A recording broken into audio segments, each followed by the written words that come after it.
Hi friends, इस video में हम एकास लिमिटेड के बारे में डिस्कस करेंगे। मेरे एक सब्सक्राइबर ने इस वीडियो के बारे में मेरे को बोला था, वीडियो बनाने को बोला था, तो इसी रीजन की वजह से मैंने इस वीडियो को बता रहा हूँ। और इस वीडियो में हम शॉर्ट में डिस्कस करेंगे और देखेंगे कौन कौन सा पॉइंटर है जिस पॉइंटर को आपको अच्छे से देखना चाहिए अगले आने वाले क्वार्टर में।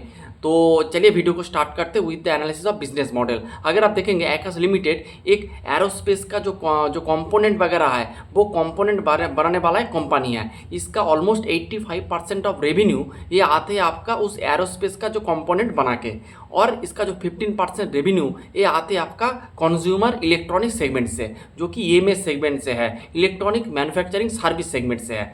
तो इसका दो सेगमेंट है, एक है इसका एरोस्पेस सेगमेंट जो कंट्रीब्यूट करता है 85% आपका रेवेन्यू, टोटल रेवेन्यू का, और दूसरा सेगमेंट है इसका कंज्यूमर जो इलेक्ट्रॉनिक सेगमेंट है, ईएमएस सेगमेंट है, उस सेगमेंट में काम करते हैं। और अगर आप इसका जो इसका प्रॉब्लम है, अगर आप देखेंगे इसका एरोस्पेस वाला सेगमेंट बहुत तगड़ा कर रहा है, लेकिन इसका जो कंज्यूमर वाला जो सेगमेंट है वो उतना अच्छा नहीं कर रहा है, और उसका डिप्रिसिएशन कॉस्ट बहुत आ रहा है, यानी ये अपना नया प्लान वगैरह बैठा रहा है, तो इसीलिए इसका जो खर्चे वगैरह बहुत हो रहा है। इसीलिए आप देखेंगे ये सेगमेंट अभी लॉस मेकिंग है, और इसका लॉस धीरे धीरे वाइडन हो जा रहा है, यानी लॉस धीरे धीरे बढ़ रहा है। और इस कंज्यूमर सेगमेंट का जो लॉस है ये ओवरऑल कंसोलिडेट बिजनेस का लॉस को बढ़ा रहा है, और यही मेन इसका प्रॉब्लम है। तो अगर आप इसका रिजल्ट देखेंगे तो इसका जो रेवेन्यू 33% से FY26 में ग्रो किया है, लेकिन इसका एबिडा देखेंगे या फिर पैट देखेंगे, मार्जिन देखेंगे, सब कुछ आपका प्रॉब्लमिक है। और इसका मेन रीज़न जो मैनेजमेंट ने बताया है कि हायर जो डिप्रिसिएशन कॉस्ट है उसका जो कंज्यूमर सेगमेंट का बिजनेस के लिए, उसके वजह से इसका ओवरऑल जो प्रॉफिटेबिलिटी है वो हार्ट हो रहा है। अगर आप इसका पैट देखेंगे FY25 में इसका पैट था -102 करोड़, और FY26 में इसका पैट हुआ है -113 करोड़। तो ये इसका मोटा मोटी सिचुएशन है। इसका पैट मार्जिन भी बहुत अच्छे लेवल से घटा है, लेकिन इसका एरोस्पेस वाला सेगमेंट जिसका कंट्रीब्यूशन है 85% of total revenue, this segment is doing really great. तो ये बात है। तो इसके बाद कॉन कॉल वाले पार्ट देखते हैं। अगर आप इसका कॉन कॉल वाले पार्ट देखेंगे तो मैनेजमेंट ने गाइडेंस वगैरह दिया है। तो जो मेन जो बात है कि आप गाइडेंस तो कोई भी दे सकते हैं, लेकिन उस गाइडेंस को एग्जीक्यूट करना पड़ेगा। यही सबसे आपका टफेस्ट काम होता है आपका कोई भी बिजनेस के लिए। आप कोई भी गाइडेंस वगैरह देंगे, लेकिन अगर आप एग्जीक्यूट नहीं कर पाएंगे तो आपका बिजनेस उतना अच्छा नहीं करेगा, शेयर होल्डर को आपका उतना बेनिफिट नहीं मिलेगा। तो मैनेजमेंट का जो गाइडेंस है मैं पहले बताया था FY27 के लिए। फर्स्ट ऑफ ऑल मैनेजमेंट ने कहा है उसका कंसोलिडेट रेवेन्यू 45 से 50% के बीच ग्रो करेगा, और इसका एरोस्पेस का जो सेगमेंट है उसका रेवेन्यू 25% से 30% के बीच ग्रो करेगा, और उसका जो कंज्यूमर सेगमेंट है उसका रेवेन्यू 125 से 150% के बीच ग्रो करेगा, जो कि बहुत ही अच्छी बात है। और जो मार्जिन के बारे में जो मैनेजमेंट ने बात किया है, मैनेजमेंट ने कहा है इसका जो मार्जिन रहेगा, यानी एरोस्पेस का मार्जिन भी 25% रहेगा, उसका एबिडा मार्जिन 20% रहेगा, और आपका कंज्यूमर सेगमेंट का भी मार्जिन रहेगा 20%। तो इसका जो ओवरऑल मार्जिन रहेगा, एबिडा मार्जिन, वो 20% में रहेगा। और इसका जो कंज्यूमर सेगमेंट जो लॉस में है, अभी एबिडा लॉस में है, उसका अगर आप ब्रेक इवन, मैनेजमेंट ने कहा है वो Q4 ऑफ FY26 में उसका जो कंज्यूमर वाले सेगमेंट का ब्रेक इवन हो जाएगा, और इसका पैट लेवल पे जो ब्रेक इवन होगा कंज्यूमर सेगमेंट का वो होगा आपका H2 ऑफ FY28।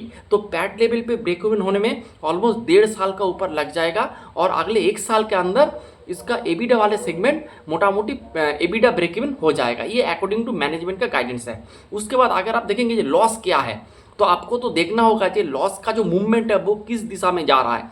लॉस और भी वाइडन हो रहा है, यानी और भी बढ़ रहा है, या फिर लॉस घट रहा है। अगर लॉस घटेगा तो अच्छा होगा, अगर लॉस बढ़ेगा तो बुरा होगा। सिंपल, इतना जटिल नहीं है।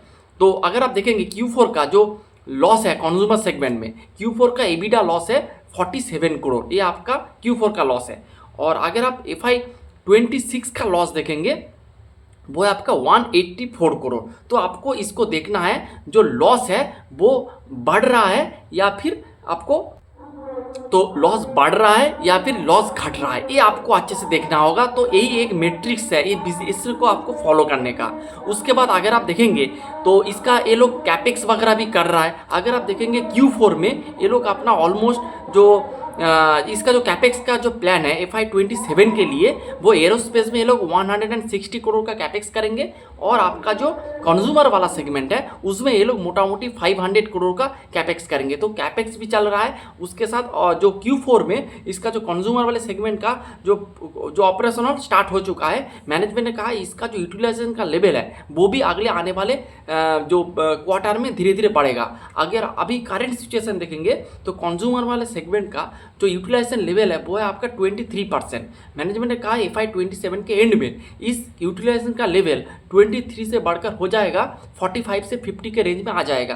तो इसका जो यूटिलाइजेशन का लेवल भी बढ़ेगा तो ये बिजनेस अच्छे कर सकते हैं। लेकिन आपको अच्छे से ट्रैक करना चाहिए कि बिजनेस कौन सी दिशा में जा रहा है, ये आपको अच्छे से देखना चाहिए। उसके बाद आपको 3 चीज़ देखना है। फर्स्ट ऑफ ऑल इसका मार्जिन देखना है, तो मैनेजमेंट जो गाइड किया है तो आपका 20% का मार्जिन वो क्या हो रहा है। दूसरा आपको देखना होगा आपका लॉस कितना नीचे आ रहा है। तो अगर आपका लॉस नीचे आएगा तो बहुत ही बढ़िया होगा। और उसके साथ आपको देखना है कि आपका यूटिलाइजेशन का लेवल जो अभी 23% है वो according to management it will goes up to 40 to 50%। वो कौन सा दिशा में जा रहा है, 23 से बढ़कर कितना जा रहा है। ये 3 चीज़ मेरे हिसाब से आपको ट्रैक करना है इस बिजनेस को, और कुछ नहीं ट्रैक करना है। अभी ये पूरी नेगेटिव में है तो इसका पी वैल्यूएशन को डिस्कस करने का कोई सेंस नहीं बनता है। तो आपको इस 3 चीज़ देखना है, एक आपका मार्जिन, दूसरा है ग्रोथ और तीसरा है आपका यूटिलाइजेशन। इस 3 चीज़ आपको देखना है कि, और उसके साथ अगर आप Q4 में FY26 में इसका जो 2 सेगमेंट है इसका अगर आप ग्रोथ देखेंगे तो एरोस्पेस 27% से ग्रो किया है और कंज्यूमर वाला सेगमेंट 173% से ग्रो किया है। लेकिन आपको इस 150, 170 इस तरह का नंबर को देख के आपको उतना भी एक्साइटेड नहीं होने का, क्योंकि इसका जो कंट्रीब्यूशन है ये सिर्फ 15% है। लेकिन मैनेजमेंट ने कहा है इसका 15% का कंट्रीब्यूशन भी अगले आने वाले क्वार्टर में बढ़ेगा। लेकिन ये पूरा आपको अच्छे से ट्रैक करना चाहिए। आपको देखना है लॉस किधर जा रहा है, मार्जिन किधर जा रहा है, यूटिलाइजेशन लेवल किधर जा रहा है। ये 3 चीज़ आपको देखना है। उसके अकॉर्डिंग आपको इस बिजनेस में आपको एलोकेशन देना है या फिर नहीं देना है, ये आपका पर्सनल डिसीजन होगा। मेरे तरफ से कोई भी रिकमेंडेशन नहीं है। और thanks for watching the video.